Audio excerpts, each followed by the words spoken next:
Madalas nating hanapin ang kalayaan.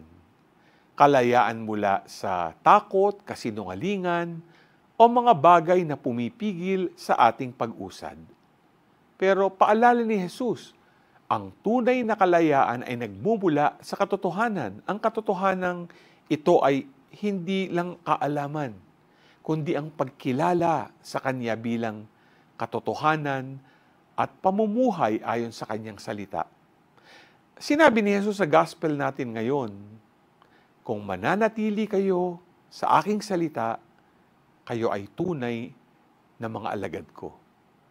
Malalaman ninyo ang katotohanan at ang katotohanan ang magpapalaya sa inyo.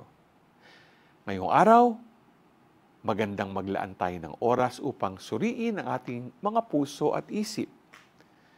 Meron bang bahagi ng ating buhay na pinapayagan nating manatili sa kasinungalingan o maling pananaw? Magandang tingnan natin ito at harapin.